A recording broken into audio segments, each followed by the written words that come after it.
Salve, salve família, aqui é Claudísio Andrade, DDI Podcast. Que honra estar aqui mais uma vez, adentrando no seu lar, para trazer mais uma mensagem, né? Mais boas informações. Cada convidado que vem aqui traz a sua mensagem de vida, né? Trazendo a sua experiência, as suas vivências. A gente escolhe a dedo, né? Você que já veio, meu muito obrigado. Você que ainda há de vir, meu muito obrigado antecipadamente. Se você é novo no canal, se inscreva, compartilhe, comente para que mais vidas possam ser impactadas. Todas as terças, quartas e quintas-feiras, às 20 horas, nós temos um encontro marcado aqui. Isso mesmo. Então, por favor, mais uma vez, se inscreve, compartilha, comenta para que essa mensagem possa ser levada, né, transmitida a muito mais gente. O projeto DDI Podcast tem como objetivo ser vida em outras vidas. O DDI Podcast é o podcast das autoridades, né? E você também é autoridade que está nos assistindo. Meu muito obrigado, que o Papai do Céu continue te abençoando. E hoje nós estamos aqui com uma figura ilustre, é isso mesmo, um camarada muito inteligente, estávamos batendo papo aqui, ó, que massa, cara. Doutor Douglas Rocha, boa noite, doutor.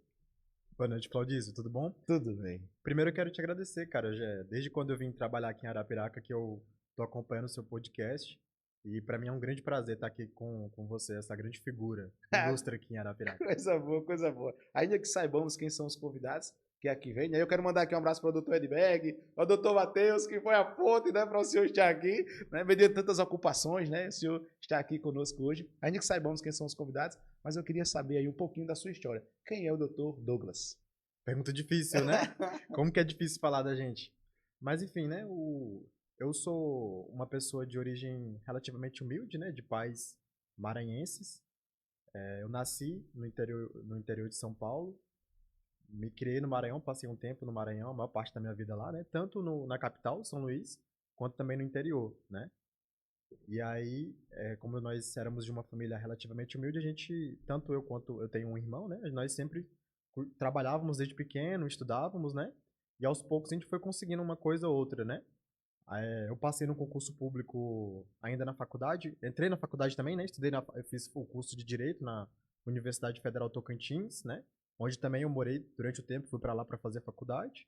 Passei num concurso de nível médio, trabalhei uma época no Instituto do Patrimônio Histórico, né? Como nível médio no IFAM. Advoguei também na área criminal e na área civil.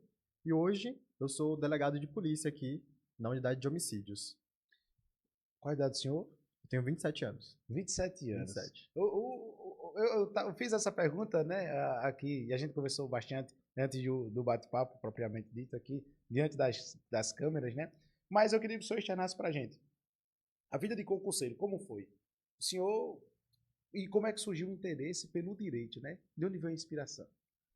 Então, Claudio, é uma pergunta também muito interessante, né? Em relação aos concursos públicos, eu costumo brincar, né? Que como eu não tinha nenhum dom, não sabia cantar, não sabia jogar, não sabia fazer nada, tive que estudar, né, para concurso público. E nos concursos públicos eu via algo que eu queria muito, né? Um salário fixo, estabilidade, né? E em relação ao direito, eu sempre fui muito apaixonado pela questão da autoridade em si, né? E aí eu decidi fazer o concurso para delegado de polícia, porque na época meu irmão ele já era policial, né? Meu irmão ele era policial rodoviário federal. E ele me contava dos casos e tudo, como é que é, né? Andar armado, um distintivo, aquela coisa toda. E aí eu fui me apaixonando ali, né? Pela atividade policial. Como na época eu já era bacharel em direito, né? Aí eu vi ali uma oportunidade. E uma soma de fatores também, né, Claudísio? Por exemplo, eu lembro que assim quando eu comecei a fazer o concurso para delegado de polícia, não precisava ainda de prática jurídica. Isso também foi algo que me atraiu, né? Porque eu tinha acabado de formar, então eu precisaria, em tese, de 3 anos, né, de prática jurídica hoje, para ser magistrado, Ministério Público e outros. Delegado hoje em dia também exige essa prática jurídica, mas na época não exigia. O meu concurso, inclusive, foi o último, né? Então isso também foi uma das coisas que me atraiu ao cargo de delegado de polícia. O senhor se formou e fez a OAB. Passou de primeira? Passei, eu tive o privilégio de passar ainda na faculdade na OAB, né? Eu comecei a faculdade de Direito no ano de 2016, né? Eu estudei numa universidade federal. Aí eu lembro que eu passei em 2015, mas já entrei pegando uma greve. Aí comecei no segundo semestre de 2016, né? Aí fiz a faculdade, terminei em 2021. Ali eu já tinha, no nono, 10º período, já tinha passado na UAB, né? Só que eu já almejava a carreira pública, né? Porque a gente sabe que a advocacia, para quem não tem sacerdócio, para quem não tem família, né? Muito difícil, né? E aí foram aparecendo, né, algumas oportunidades de concurso público. Na época eu também já era servidor público de nível médio, né? Ganhava pouco, mas era o suficiente ali para eu ir me virando. E aí eu fui fazendo várias provas, né, Claudísio? Eu lembro que a primeira que eu fiz foi a Polícia Civil do Paraná, salvo engano, em 2021 ainda. Fevereiro de 2021, né? Foi a primeira que eu fiz. Eu fui lá fazer a prova de delegado lá no Paraná, né? Tinha começado a estudar para fazer concurso público e tudo, né? Terminando a faculdade. E na manhã daquele dia, no domingo de manhã, lá no Paraná, o pessoal acordou, anularam a prova e tal, não vai ter mais a prova. Você acredita? No dia, eles anularam a prova. Você vê o tanto que concurseiro sofre, né, cara? Então essa foi a minha primeira história, assim, em concurso público de nível superior, né? Aí eu continuei, eu vi aquilo ali, aquela anulação no dia da prova, né? Suspensão do concurso, ela era na época da pandemia e tudo, né? Eu vi aquilo como uma oportunidade de Deus para que eu tivesse mais tempo para estudar, né? Sempre tendo essa visão. Eles remarcaram a prova que inicialmente seria em fevereiro para outubro. E aí eu comecei a estudar bastante ali, né? Aí nesse meio termo eu fui fazer a prova da Polícia Federal também em julho daquele ano, né? Para delegado também. Aí fiz a prova também da Polícia Civil do Pará para delegado. Foi um desastre total. Eu lembro que eu não acertei tipo nem metade da prova. Voltei para casa com depressão. Não, isso realmente vai ser mais difícil do que eu imagino, né? E fui lá em outubro fazer a prova lá do Paraná novamente, né? Que tinha sido suspensa em fevereiro. Aí eu passei assim, mais ou menos, sabe? Acho que eu ficou uns 4 pontos ali pra eu conseguir atingir o corte. Mas naquele mesmo ano, aí teve, no final do ano, salvo engano, né? Acho que foi dezembro, teve a prova da Polícia Civil de Minas, né? Eu também não, vou tentar fazer essa prova aqui também. Também não passei. Aí no ano seguinte, teve delegado no Amazonas. Acho que foi por volta de maio, por aí, né? Aí eu fui fazer essa prova também, né? Também não passei na prova de delegado do Amazonas. Aí, no mesmo ano, em julho, teve a prova de delegado do São Paulo. Tentei também. Não passei, passei longe, inclusive, né? E eu me lembro que saiu, então, o delegado daqui, do estado de Alagoas, né? E aqui é um estado que eu sempre tive muita paixão, né? Vendo fotos e tudo, e realmente é um estado maravilhoso, né? Quando você olha assim, praia, né? E aí, eu meio que tava quase desistindo de estudar para o concurso de delegado de São Paulo, para estudar exclusivamente aqui para o delegado do estado de Alagoas, que o edital era um pouco diferente, né? Aí eu comecei, né? Meus estudos para cá pro delegado em 2000, acho que, salvo engano, era 2022 ainda, né? E aí a prova foi marcada para julho aqui, né? Delegado do estado de Alagoas, julho. E de novo, já tava com passagem comprada, hotel pago, tudo, né? Gastando dinheirão, viajando por todo o Brasil, né? Fazendo o concurso público, hotel, tudo. E aí suspenderam a prova em julho. Aí perdi dinheiro, né? Perdi dinheiro com hotel, perdi dinheiro com passagem. E nessa muita gente vai desistindo, né? Aí eles marcaram para novembro a prova, né? Aí novamente, não, é uma oportunidade para que eu tenha mais tempo para estudar, né? Talvez seja esse o objetivo divino, digamos assim, né? Aí eu de novo comprei passagem, hotel, tudo, né? Aí chegou em novembro, novamente suspenderam a prova. Não vai ter mais prova em novembro, né? Marcaram para maio do ano seguinte, 2023. De novo, hotel, passagem, tudo, né? Quando chegou em maio, remarcaram para julho de 2023 a prova, cara. Você acredita? Mas aí eu vim novamente fazer a prova. Houve realmente a prova em julho de 2023, né? E eu lembro que eu tava muito nervoso com a prova, né? E eu tava aqui naquele pique de estudando para concurso, tava muito acima do peso, desgaste, só o bagaço mesmo, né? Não tava dormindo direito, enfim. E aí, quando chegou nas vésperas da prova, como eu tava muito nervoso, com aquilo de que era a prova da minha vida, né? Eu não consegui dormir nada, cara. Nada, nada. Você acredita? Aí eu tomei remédio, comecei a tomar uns relaxantes muscular pra dormir, tomei até outros remédios mais pesados pra dormir e não fazia efeito, cara. E aí, por volta ali de 5 horas, apaguei. Aí acordei ali 7 horas, né, pra fazer a primeira fase, que seria de manhã. E, cara, assim, eu até pensei, cogitei nesse dia de nem fazer a prova, porque eu tava, assim, completamente consternado, cheio de remédio, né? Não tinha dormido, enfim. Mas aí, não, já tô aqui, já tentei, vou lá, pelo menos, tentar fazer, né? A primeira fase. Aí, quando eu cheguei lá pra fazer a primeira fase, eu bebi bastante água, justamente na tentativa, né, de eliminar os remédios, tudo. E aí, toda hora indo no banheiro, cara, e os fiscais já estavam desconfiados comigo, velho. Já não deixavam mais nem eu. Não, espera, espera, eu tava desconfiado, né? Mas enfim, graças a Deus deu tudo certo, a primeira fase objetiva, né, que foi naquela manhã. Aí voltei pra casa, eram acho que 2 horas de descanso no dia. Tirei um cochilão ali, né? Aí voltei pra prova discursiva, né? Aí ao final do dia, fui corrigir ali. E pra minha surpresa, eu vi que tinha me saído muito bem. Eu acho que eram 120 questões, né? A metodologia CESP, que é certo e errado ali. Se você errar uma, anula uma certa, né? E eu lembro que eu tinha acertado umas acho que quase 110 questões, por aí. 108 a 110 questões. Aí nessa primeira fase eu fiquei com 96 pontos líquidos, né?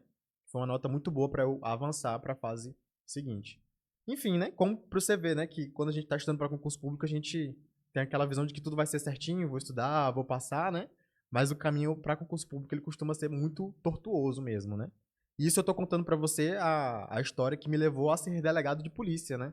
Mas antes disso, já tem muitas outras entrelinhas para eu chegar, por exemplo, a ser servidor público de nível médio, a passar na faculdade. Enfim, né? É um longo caminho para você chegar ali nos seus objetivos. Como foi aí a segunda fase, né? Teve a segunda fase. Como é que foi aí? Cara, a segunda fase do meu concurso, salvo engano, foram 5 questões discursivas, né? Perguntas abertas ali. E aí eu não fui muito bem, mas fui bem o suficiente para conseguir ficar ainda dentro das 50 vagas ali do concurso, né? E classificado para posteriormente fazer o TAF, né? E é pra você ver como também esse processo de concurso público, sobretudo nas carreiras policiais, ele é demorado também, né? Porque, igual eu te falei, a primeira fase, ela foi em julho de 2023, né? Desse concurso aqui de delegado do estado de Alagoas. E a gente veio tomar posse agora, esse ano, né? Fevereiro de 2025. Então foram 2 anos aí fazendo um concurso, né? Aí, beleza. Teve a primeira fase, a segunda, né? A discursiva. E teve o TAF também, né? E aí eu lembro que para fazer o TAF, eles deram um interregno de tempo pequeno. Se não me engano, foram 2 semanas, né? Entre quem passou na segunda fase e quem vai ter que vir fazer o TAF. E aí eu tava daquele jeito, né, cara? Tinha estudado ali durante um tempo, reneguei a atividade física, tava muito acima do peso. Aí eu, tá, desesperado, né? Pra começar barra, você precisava ver, tem uns vídeos meus tentando fazer barra, braço tremendo, assim, não conseguia fazer nenhuma, cara. Você acredita? E aí eu fui lá, né? Fui tentando, fui melhorando, muita atividade física. Aí, graças a Deus, consegui fazer as barras, a corrida, né? Tem uma corrida também, flexão, abdominal também, né? E aí eu lembro que nas vésperas, mais ou menos uma semana e meia antes, tava conseguindo ali fechar tudo que precisava pra conseguir fazer o TAF, né? Aí eu tava fazendo ali, treinando uma corrida e tal. E aí, de repente, pá, senti uma fisgada. Torci meu tornozelo. Faltando uma semana mais ou menos pro TAF. Cara, eu fiquei assim, desesperado, né? Não vai dar pra mim, enfim. Aí fui no médico, fisioterapeuta, tudo. E fui fazer o TAF ainda machucado, né? Mas graças a Deus deu tudo certo. E hoje tô aqui, né? Coisa boa. O senhor falou aí sobre a questão da faculdade, né? As dores para entrar na faculdade. Como foram essas dores? Então, como eu te falei, né? Quando eu digo a minha família, né? A gente é de uma família muito humilde mesmo, lá do interior do Maranhão. E lá a gente não tinha nem essa acessibilidade. A gente morava em Barra do Corda, Maranhão, a gente não tinha nem. Lá não tinha faculdade, por exemplo, né? A gente não tinha essa acesso à faculdade para a maioria das pessoas ali. Era algo assim de outro mundo fazer uma faculdade, né? E os meus pais, por exemplo, né? Meu pai estudou até a segunda série, minha mãe até a terceira, entendeu? Então a gente não tinha muito, né? Enfim, mas mesmo meus pais tendo estudado pouco, eles sempre incentivaram, né? A gente a estudar, né? E meu irmão e eu, a gente sempre trabalhava também, a gente vendia picolé na rua pra ajudar a família e tudo, né? E aí, sim, a ideia da faculdade, né? Meu irmão, acho que meu irmão sempre foi o cara que me puxou assim, né? Porque meu irmão, ele começou a estudar para entrar na faculdade, né? E aí ele entrou na faculdade de engenharia de produção, conseguiu uma bolsa pelo ProUni, né? Aí eu, caramba, se ele conseguiu, é possível, né? Aí, na inspiração dele ali, eu comecei também a estudar, né? Aí também fui conseguindo algumas bolsas em outras faculdades. Eu lembro que na época eu era muito perdido, assim, né? Já quis fazer medicina, já quis fazer engenharia e tudo. E aí, como todo perdido, acabei caindo no direito, né? Aí entrei lá, fui fazer a faculdade de direito e fui para o Tocantins fazer a faculdade de direito lá, porque meu irmão tinha passado no concurso à época no Banco do Brasil, no estado do Tocantins, né? E eu fui pra gente morar junto ali, né? Morar pelo menos perto. E aí iniciei a faculdade, né? Durante a faculdade, enfrentei algumas dificuldades financeiras também, né? Porque você tem que se manter ali durante 5 anos, né? Mas aí acabou que eu me virei também, né? Durante a faculdade, ganhava bolsa, monitoria, fiz estágio também, né? E foi aí, durante a faculdade, que surgiu essa necessidade de fazer um concurso público justamente para ganhar um dinheiro, né? Para que eu pudesse me sustentar, né?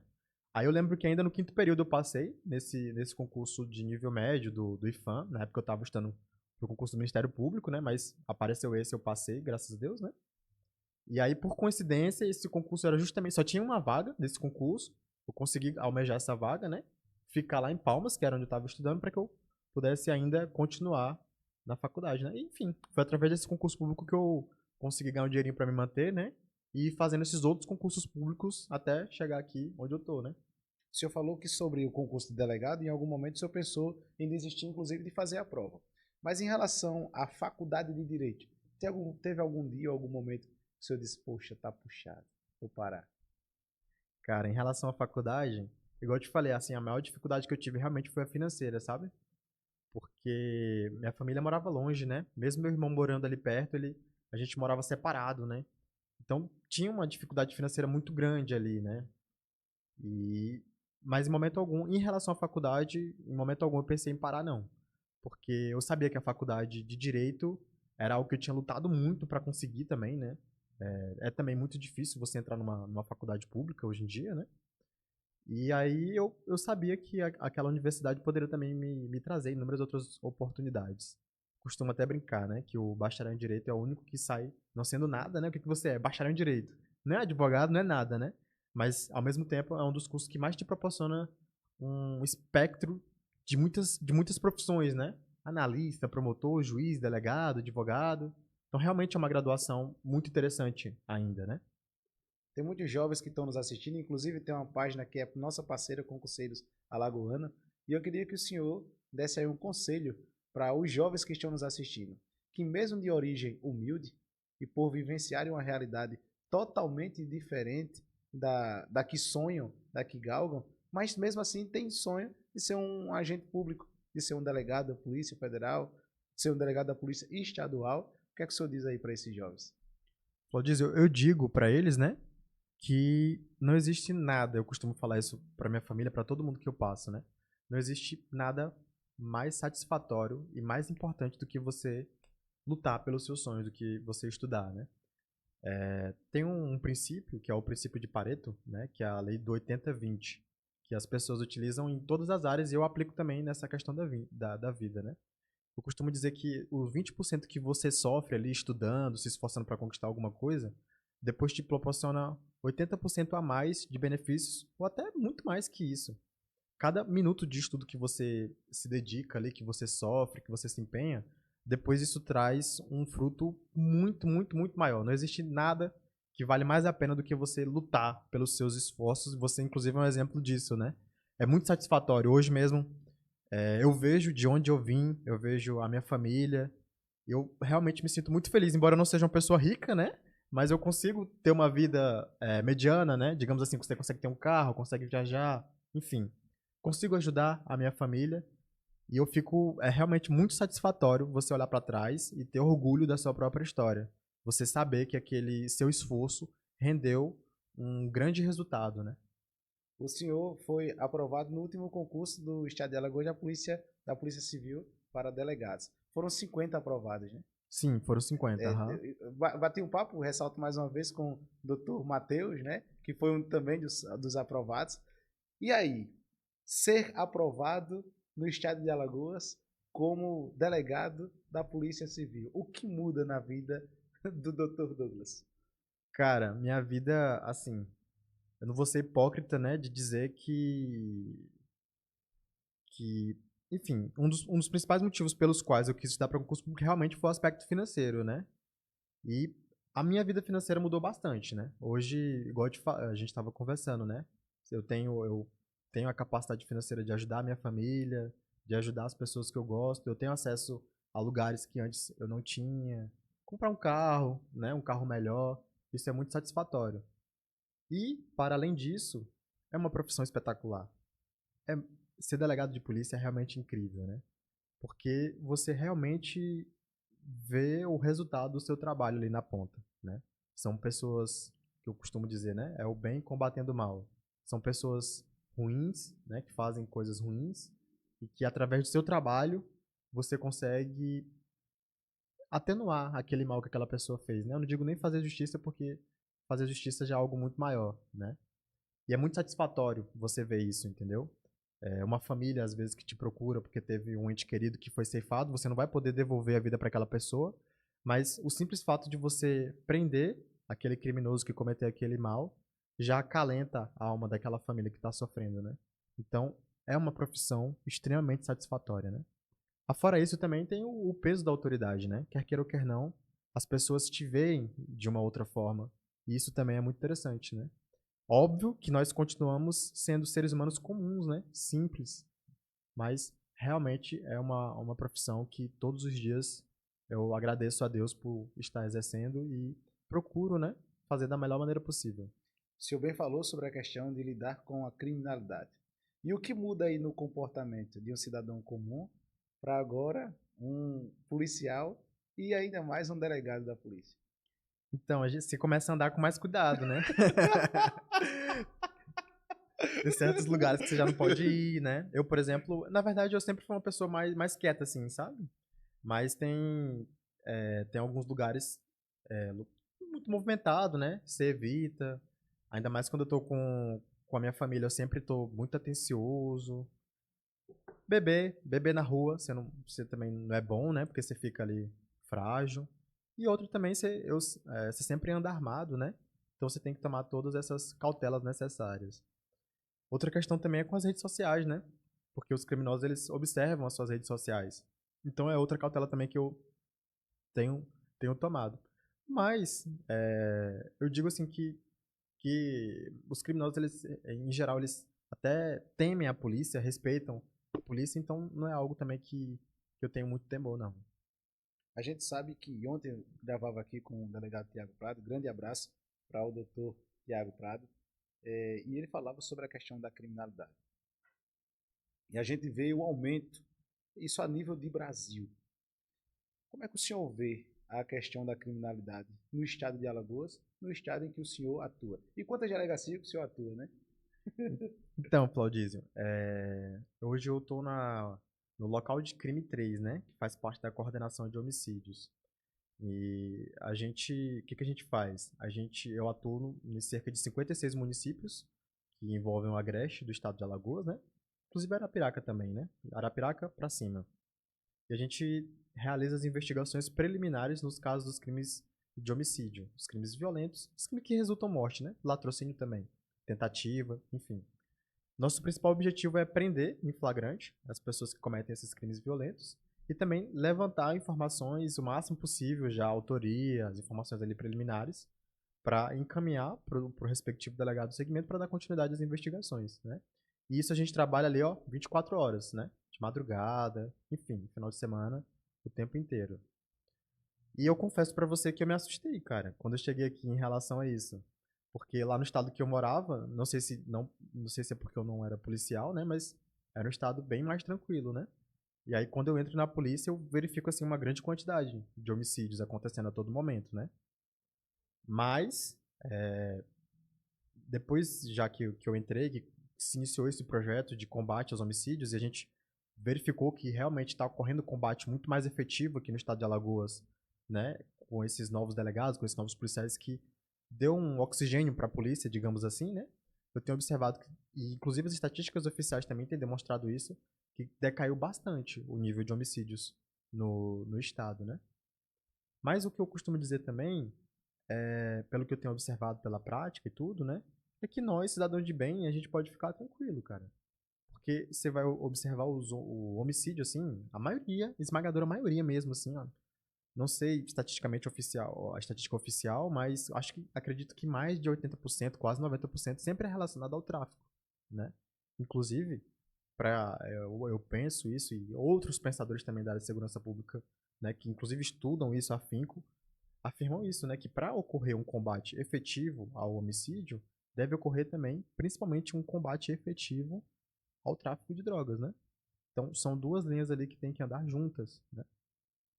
Coisa boa. O senhor hoje tem 27 anos, né? Passou no concurso. O senhor dizia aqui que as pessoas dizem que o senhor tem a aparência de mais velho, mas parece ter 18 anos já. Coloca aqui nos comentários se o doutor parece ter 18 anos ou parece ser mais velho do que 27 anos de idade. Como foi a reação quando o senhor colocou o distintivo pela primeira vez de delegado? Cara, foi uma das melhores sensações da minha vida. Tudo no concurso, né? Quando você passa, é uma sensação incrível, né? Quando eu fui pegar o meu distintivo, quando eu coloquei o meu distintivo, quando eu fui pegar a minha arma, cara, é muito bom você. Eu me sinto assim. É muito bom andar armado, velho. É muito bom, você se sente mais seguro, né? E tudo muito novo. O distintivo, a farda, liderar uma equipe, né? Que essa é uma das grandes missões do delegado de polícia, né? Liderar um grupo de policiais. E, assim, tudo uma sensação nova, mas é incrível. Você andar dentro do carro da polícia, as emoções, né? Ainda mais eu que trabalho no local de crime, eu sou um delegado que gosta mais de rua, sabe? Então eu sempre faço questão de ir pra rua, conversar com as pessoas na rua, entrevistar. É realmente incrível. É uma sensação muito boa. A própria adrenalina, né? Às vezes ali, em alguns locais, por exemplo, que você tem a notícia de onde é que tá o agente criminoso ali, aí você vai na casa da pessoa e tal, tem aquela adrenalina ali, né? Enfim, realmente é uma atividade muito legal, cara. Hoje o senhor tem 27 anos. Se o senhor tivesse a oportunidade de sentar na mesma mesa com o Douglas de 18 anos, o que é que o senhor diria para ele? Cara, que pergunta boa. Eu acho que eu diria pra ele continuar estudando, continuar lutando, que a vida lhe reserva boas coisas aí mais à frente. Se arrepende de alguma coisa? Então, é impressionante, né? É óbvio que a gente sempre vai fazer uma coisa ou outra e se arrepende aqui e acolá, né? Um arrependimento, assim, da minha vida ainda bem que eu aprendi essa lição muito cedo. Eu lembro que quando como eu falei pra você, eu morava lá no interior do Maranhão, né? Em Barra do Corda. Aí eu tinha meus amigos ali da escola, tudo. Aí na época, modéstia à parte, eu já era uma pessoa mais estudiosa e tudo, né? E aí houve a oportunidade de fazer a prova para entrar no IF, para fazer o ensino médio no IF, né? Lá a gente chama de IF, mas que você chama só de IF, né? É o que? O Instituto Federal? Ah, o IFAL, né? IFAL, você É o chama de Instituto IFAL Federal de aqui, né? Alagoas, né? Isso, no Instituto Federal.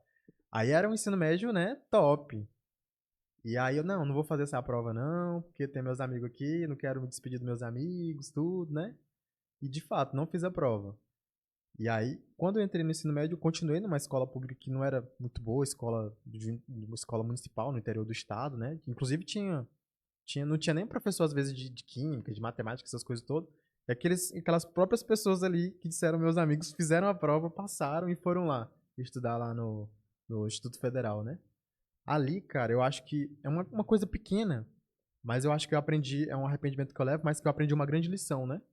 Que no final das contas, a gente nunca pode deixar os nossos objetivos por outras pessoas. A gente sempre tem que, no final das contas, somos nós e nós, né? Então sempre que você tiver um amigo, uma esposa, um namorado, uma namorada, qualquer pessoa, né, que atrase a sua vida, que atrapalhe os seus objetivos, é dolorido. Mas você tem que lutar pelos seus objetivos, né? Porque no final das contas é você e você ali, né? E muitas vezes as pessoas elas vão e vêm na sua vida. No final é só você ali. E se aliar, né? A pessoas que te joguem pra cima, não pra baixo. Se o senhor tivesse uma frase para rodar Brasil e o mundo, que frase seria essa? Cara, é difícil. Agora você me pegou, viu? Um conselho aí para rodar Brasil e o mundo. Cara, um conselho que eu daria, né? Hoje trabalhando como delegado de polícia, é bem clichê, mas eu diria para as pessoas, primeiro, o que eu já disse agora há pouco, né? Essa questão de estudo e de objetivo de vida, que você sempre tem que se esforçar para conquistar aquilo que você quer, independentemente do que as pessoas digam a seu respeito, né? Como a gente estava conversando agora nas entrelinhas, que é o seu caso, né? Foi lá, montou um podcast ali, tinha no início, talvez alguém criticou você, não vai dar certo nada, mas você foi lá e fez, entendeu? Então é isso que eu digo, se você quer alguma coisa, corra atrás, velho. Com certeza você vai conseguir, não tem outra maneira de não conseguir alguma coisa, quando você corre atrás dela. A única maneira de não conseguir é se você desistir no meio do caminho. Não é verdade? Esse seria uma coisa. E mais voltando agora para a atividade policial, uma coisa que eu tenho observado, ainda mais trabalhando na área de homicídios, é, cara, não existe maior desgraça que o ser humano já inventou do que drogas. Drogas que eu digo no sentido lato sensu, né? Tanto as drogas lícitas quanto as drogas ilícitas. É impressionante como a droga ela destrói a vida das pessoas, cara. É incrível isso. Como às vezes um homem, uma mulher de sucesso cai nesse mundo e, né, e vai, simplesmente vai, se transforma em outra pessoa. Então, eu digo isso, né? Jamais entrar nesse mundo, né? Seja de álcool, seja de drogas, enfim, evitar ao máximo isso. Inclusive, igual eu estava comentando com você, né? A maioria dos casos, esmagadora maioria, é envolvendo essa guerra de facção, homicídios, e um outro pouco ali que sobra, às vezes não diretamente envolvido com guerra de facção, alguma coisa assim, mas a pessoa comete um crime, ou ela tá drogada, ou ela tá bêbada, ou alguma coisa assim, né? Impressionante como quando a gente tá são, assim, né? A gente não tende a cometer crimes, né? Inclusive, você viu que recentemente teve um crime bárbaro aqui, né? Em Arapiraca, que um vizinho matou o outro e pegou uma televisão e jogou na cabeça dele. Você chegou a ver isso? Você viu, né? Então, a gente foi lá, a gente conseguiu fazer o flagrante desse rapaz e o cara tava drogado, velho. Depois que a gente levou ele pro hospital, ele não tava nem lembrando direito o que tinha acontecido, entendeu? Então, sempre é nesse contexto. Uma dica, um conselho que eu diria, principalmente para as pessoas mais jovens, é não se envolvam com drogas. Drogas e álcool, jamais. O senhor bem ressaltou aí que um dos grandes índices da criminalidade, ele acarreta por conta do uso da droga e por conta do tráfico de drogas. Na concepção do senhor, a que o senhor atribui a circulação de drogas, tanto nos estados como a nível de Brasil também? Cara, é um problema muito complexo, viu? Porque a gente, infelizmente, na polícia, isso eu falo todas as polícias, Polícia Federal, Rodoviária Federal, a gente não tem um efetivo para fazer um combate efetivo ao tráfico de drogas, né? Porque a gente sempre foca ali em prender o traficante, prender a droga, né? Só que é uma quantidade muito grande. E hoje em dia, a flexibilidade, a maneira como que ocorre a venda de drogas é de todas as maneiras possíveis, né? Então, o cara, por exemplo, usa os correios para vender droga. Mercado Livre, o cara envia uma mercadoria através do Mercado Livre, envia pessoas, né? As famosas mulas.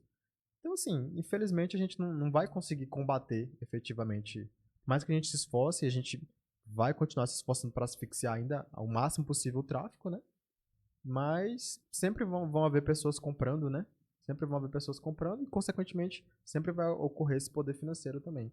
E hoje em dia, a gente verifica também que as organizações criminosas, infelizmente, têm se infiltrado ainda mais nos segmentos de poder, né?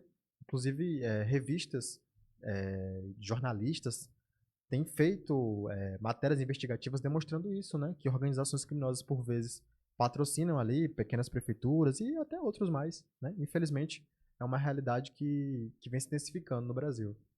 O senhor concurseiro nato, né? Vocacionado ao concurso, né?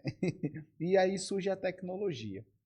Na concepção do senhor, quais os pontos positivos e negativos da tecnologia e também das redes sociais? Então, a tecnologia ela é impressionante, né? Como a gente estava conversando agora há pouco, por exemplo, tem muitas pessoas que estão utilizando a tecnologia a seu favor até como um trabalho, como é o seu caso, né? Sim. Para fazer coisas boas para outras pessoas, para ganhar dinheiro e tudo, né? Então, realmente, uma ferramenta incrível, né? A tecnologia está aí, por exemplo, para a gente ter aula EAD, você pode ter aula com os melhores professores do mundo, né? Hoje em dia. Aprender uma língua estrangeira, qualquer coisa que você quiser, você pode fazer hoje utilizando a tecnologia. Por outro lado, também é utilizado às vezes por criminosos, né? Às vezes para cooptar outras pessoas para aplicar golpes, né? Um grande problema hoje em dia também a gente tem os crimes de estelionato também, né? Que a gente também na polícia trabalha, mas sempre enxugando gelo ali, né? E tem também a questão do celular que é uma distração muito grande pra gente, né? Seja no trabalho, seja no estudo, né? Então, uma dica, inclusive, que eu dou pra galera que tá estudando para concurso público é que quando for estudar, deixa o celular bem longe ali de você, né? Porque se estiver perto, você não vai ter concentração. Inclusive, eu lembro que quando eu tava estudando para esse concurso, eu alugava uma salinha de estudo, né? E deixava o celular dentro do carro bem longe, justamente para que eu tivesse dificuldade de descer escada para pegar o celular, né? Dificultar o acesso ao celular. Então, é uma dica que eu dou para quem tá estudando. Coisa boa. O senhor falou aí sobre a questão de estudos. Surge uma dúvida, e aqui eu sempre pergunto aos concurseiros que aqui vêm, né? Aos professores que aqui vêm. Existe aquela ideia de que devo estudar durante a semana e parar final de semana, mas também existe aquela ideia de que, não, estude até você ser aprovado, Uhum. de domingo a domingo. Na concepção do senhor, como concurseiro nato, e teve muitos bons resultados. Para final de semana ou estuda final de semana? Então, Claudísio, eu acho que você tem que se conhecer, né? Você tem que saber como é que você rende, como é que você estuda. Algumas pessoas. E acima de tudo, no concurso público, bem como também qualquer outro ramo da nossa vida, acho que a gente tem que prezar a nossa saúde, principalmente a saúde psicológica, né? Não tem como você estudar se você estiver, assim, destruído. E tanto é que muitos concurseiros hoje em dia, às vezes, estão realmente com problemas sérios, né? De ansiedade, depressão. Então, se você estuda durante a semana e consegue estudar também no final de semana, estuda, né? Ou às vezes a pessoa ela estuda até melhor final de semana e tira um dia de folga durante a semana. Enfim, eu acho que não tem uma regra, sabe? O importante é você conhecer a si mesmo, conhecer o seu processo cognitivo, o seu processo de aprendizagem e dar o seu melhor. Lembrando que nós precisamos sim de descanso, né? Precisamos de um tempo com a família, precisamos de lazer. Enfim, nós não somos máquinas. Coisa boa. O senhor falou também que lida com equipe, né? Como delegado de polícia e na vida, pela experiência de vida, a gente ajuda muitas pessoas no decorrer da nossa vida. Entretanto, a gente vive numa sociedade que aparenta, em algumas vezes, em um lapso de tempo, se esquecer daquilo que alguém fez por ela outrora. Como é que o senhor lida com ingratidão? Cara, realmente a ingratidão às vezes difere ali, magoa, né? Mas em relação à questão do trabalho, às vezes, de uma pessoa sem grata, tudo, o que eu tento lidar é que eu acredito muito em Deus, né? E eu faço as coisas boas sempre pensando que depois Deus ou outra pessoa vai me retribuir. E eu tenho observado que na minha vida prática isso acontece mesmo, né? Às vezes você faz uma coisa boa para uma pessoa que aquela pessoa nem. E vem lá na frente e outra pessoa te retribui, né? Outra pessoa, ou algum outro aspecto da sua vida mesmo que só melhora. Então, assim, fazer o bem é impressionante como faz bem pra você, né? Reflete na sua alma. É incrível isso. Coisa boa. Pessoal, que bate-papo bom, né? Agradabilíssimo. Tudo que é bom dura pouco. Estamos se aproximando para o final do nosso episódio. Mas ainda temos algumas perguntas a serem feitas e eu quero pedir a você: se inscreva, compartilhe, comente para que mais vidas possam ser impactadas e personalidades tão impactantes como essa do Dr. Douglas, né? Venham aqui também para o DDI Podcast. Então segue a gente nas redes sociais para que a gente possa aí alcançar muito mais vidas assim como a gente tem alcançado. Doutor Douglas, a gente vê e tem visto, né, muitos jovens aí que têm alcançado patamares elevados na sociedade. Já aconteceu alguma situação do senhor chegar como delegado de polícia e alguém olhar e dizer, esse aí é o delegado? Novinho desse jeito? Já E como aconteceu. foi essa experiência? Já acontece bastante. Inclusive, igual eu te falei, né? Eu sempre, como eu faço local de crime, eu sempre vou aos locais, né? Aos locais de crime. E aí, quando chega lá, tem a guarnição da Polícia Militar, às vezes um oficial que é bem mais velho do que eu, né? Guarda metropolitana. Aí todo mundo fica, né? Espantado, assim, com o delegado. Eu não faço também questão de estar falando, enfim, né? Mas é impressionante, eles sempre ficam espantados. Esse é o delegado? Tal. A minha equipe mesmo, né? Quando eu fui conhecer a minha equipe, eles, mas o senhor que é o delegado? Tal. Não acredita, né? Porque às vezes pensa que a figura do delegado sempre vai ser uma pessoa mais velha. Mas aí, em algum momento já houve algum tipo de resistência pelo fato do senhor ser jovem ou não? Não, cara, não. Até hoje, graças a Deus, nunca aconteceu não, porque geralmente as pessoas respeitam bastante, né? A figura do delegado. Mesmo os presos também, né? Enfim, é todo um respeito ali que, graças a Deus, pelo menos nunca aconteceu comigo, não. O senhor, de origem humilde, mas hoje está muito bem sucedido. Como é que o senhor lida com dinheiro? O dinheiro é um eterno aprendizado também, né? Sobretudo quando a gente é pobre, né? A gente não recebe educação financeira. E aí você vira um gastador, né? Consumismo, tudo. Mas é isso. Aí hoje eu tenho até comprado curso, né, de educação financeira, aprender sobre investimentos, né? E ser seguro com o dinheiro, né? Guardar uma beiradinha pra frente, né? É isso, a gente tenta, né? Quais são as prospecções futuras? Cara, prospecções futuras, né? É que assim, eu gosto muito, muito mesmo da atividade policial. Eu sou apaixonado pela atividade que eu exerço hoje, delegado de polícia, né? Mas eu vejo que eu tenho algumas outras coisas a alcançar, né? Por exemplo, hoje eu voltei a estudar para concurso público, né? Tenho focado em outros cargos, como o Ministério Público e a magistratura, né? O Ministério Público porque eu também tenho um fascínio muito grande pela atuação do Ministério Público, pelo júri, eu sempre achei fascinante.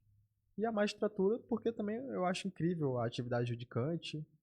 É isso, né? Eu acho que a gente sempre tá buscando melhoras, né?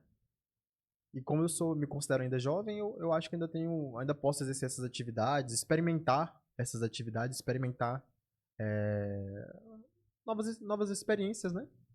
O senhor, jovem, mas com bastante experiência e como delegado de polícia, e tem muitos jovens que nos assistem, eu queria que o senhor desse um conselho e externasse um posicionamento, um ponto de vista do senhor.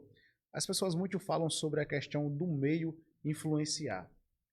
E existe até ditados populares, os mais antigos diziam: me diga quem tu anda, que eu digo quem tu és. Até que ponto, na visão de delegado de polícia, e atuando na área, e tendo um contato maior com a sociedade, inclusive combatendo a criminalidade, o senhor vê a questão da influência de um ser sobre outro ser?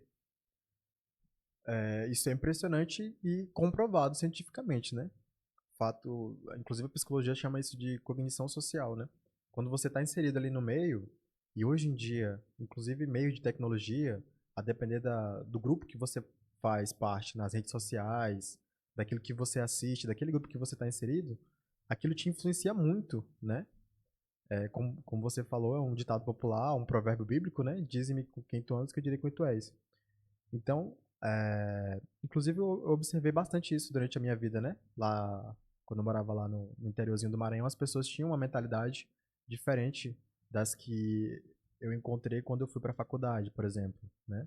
Das pessoas que eu encontrei quando eu passei no concurso público. Então, o que eu digo para os jovens e para as pessoas que estão buscando alguma coisa é que realmente você tem que saber selecionar muito bem as pessoas com quem você anda, as pessoas com quem você se relaciona, né? Se o seu objetivo, por exemplo, é estudar para um concurso público, não tem como você estar com uma pessoa que bebe, que está na festa o tempo todo, que se droga. É muito melhor você se relacionar com outras pessoas que também têm o mesmo objetivo que o seu, né? Que também estudam. Aquilo te contagia a conseguir aquilo que você quer, né? Você vai observar, por exemplo, os grandes empreendedores. Eles sempre estão com outros grandes empreendedores, né? A águia ela tem que andar com a águia, não tem como a águia andar com a galinha, não é? Então, você sempre tem que buscar pessoas que têm os mesmos objetivos que você, se possível, pessoas até maiores que você, para que essas pessoas te joguem para cima, te empurrem, né? A recíproca também é verdadeira. Quando você se relaciona com pessoas que fazem coisas ruins ou pessoas às vezes que não têm uma perspectiva de vida maior, essa pessoa também te puxa para trás. Coisa boa. A gente sempre faz um bate e volta próximo ao término de cada episódio e eu queria ouvir do senhor uma música. O senhor canta? Canto muito mal, viu? Canto muito mal. Uma música que marcou a vida do senhor. Uma música. Aquela música Tá Escrito do grupo Revelação. Não sei se você conhece, você já Não, ouviu? conheço não. É porque agora me falha um pouco mais a letra. Mas o nome tá escrito. Boa. Tá Boa. escrita. E essa música, ela tem um. Inclusive, digo a você, convidado, que depois ouça essa música, porque ela tem. E escute a música prestando atenção na letra. Porque a letra dela é muito bonita, né? E você falou sobre essa questão da música, só pedir licença pra contar uma pequena história, né? Fica à vontade. O que acontece? Eu lembro que na época que eu tava estudando pro Enem, eu também tentei algumas vezes, né? Tentei no segundo ano, tentei no terceiro, até no terceiro não consegui. Depois que eu terminei o ensino médio, eu ainda tentei mais um ano pra conseguir, né? E aí, meu irmão mandou essa música pra mim, eu ali tentando, muito triste, né? Mas a música, ela fala mais ou menos isso. Sua hora vai chegar, tananã, enfim, é muito bonita a letra. Meu irmão mandou essa música pra mim, né? E assim, me deu um ânimo muito grande ouvir a letra dessa música, porque ela realmente é muito motivacional. E aí, coincidentemente, anos depois, quando eu fui fazer essa prova de delegado no Paraná, que eu contei pra você agora há pouco, eu também li muito triste que tinha reprovado na prova, né? E eu tava lá num barzinho, né? Com os amigos, e tocaram de novo essa música, cara. Aí eu fiquei, caramba, que coincidência, sabe? E eu, enfim, depois você escuta essa música, você vê que a letra é muito bonita mesmo, assim, é motivacional. No início do bate-papo, o senhor falou sobre Deus. Qual a relação do senhor com Deus? Cara, eu já fui de tudo, né? Digamos assim. Já visitei várias religiões, já fui testemunho de Jeová, já fui ateu, já fui agnóstico. Hoje, eu não tenho religião, mas acredito muito em Deus mesmo, porque eu observo muitos milagres que Deus fez na minha vida, sempre converso com Deus, sempre agradeço muito a Deus. Inclusive, eu agradeci por estar tendo essa oportunidade de estar aqui com você. Enfim, meu coração se enche de alegria todos os dias por Deus. Coisa boa, coisa boa. Uma cor. Vermelho. Ok. Não sei, eu gosto do vermelho. Sempre gostei do vermelho, desde pequeno. Um livro. Um livro, Assim Falou Zaratustra, de Friedrich Nietzsche. Boa, Você conhece esse boa, livro? boa, boa. Conhece?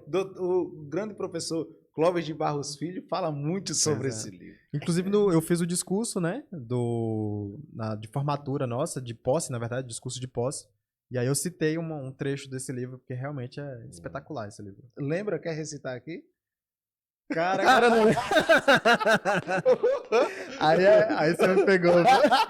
Vou ser convidado, vai lá e dê uma olhada. Tá no YouTube também o vídeo, você dê uma olhada lá boa. no discurso. O discurso do senhor? Tá no YouTube. Tá? Aham, tá. Que massa. Como é que coloca lá pra procurar? Coloca lá discurso de posse, de posse, delegados Alagoas aparece. Massa, massa. Aí você dá uma olhadinha lá que vai ter o trecho. Ah, que bacana, que bacana. Eu fiz várias perguntas. Claudinho Né? me pegando aqui, viu, velho? Eu fiz várias perguntas, mas dentre as perguntas que eu fiz, qual aqui eu não fiz que o senhor gostaria que eu tivesse feito? Cara, eu acho que se você me perguntasse um caso que me marcou. Boa, Né? um caso que marcou o Dr. Douglas Rocha. Como eu te falei, né? Eu sou muito jovem ainda na polícia, entrei em fevereiro, mas a polícia ela te proporciona isso. Em pouco tempo, muitas histórias. Recentemente teve um caso que me marcou bastante, que foi o de um filho que matou a própria mãe. E aí a gente foi lá num local e a gente conseguiu Aqui em prender. Arapiraca? Não, foi em Teotônio Vilela, eu esqueci o nome da cidade, acho que foi Craíbas, se não me engano. Esqueci, é uma cidadezinha bem pequena, mas me falhou a memória agora o nome da cidade. E, na verdade, ela era a mãe adotiva do rapaz, né? E aí, ela pegou o rapazinho pra criar desde pequeno, né? E ele parece que tinha problemas mentais, né? E aí, quando a gente chegou no local, a gente se deparou com a cena dela estar amarrada, né? Amarrada e enxertos de sangue na parede, na cadeira, né? Tudo indica que ele saiu batendo a cabeça dela, né? Na parede, na cadeira, assim, durante a noite toda, né? Os vizinhos relataram que ouviam gritos. Então, esse foi um caso que me marcou bastante, né? E me marcou também porque a gente achou uma agenda na casa do rapaz e, assim, ele contava, assim, detalhes da vida dele, tá? Algumas coisas, assim, que ele planejava, ou como que ele planejava matar a própria mãe e tal, enfim, né? Esse foi um caso que marcou bastante. Esse outro caso também, que teve aqui em Arapiraca, caso famoso, né?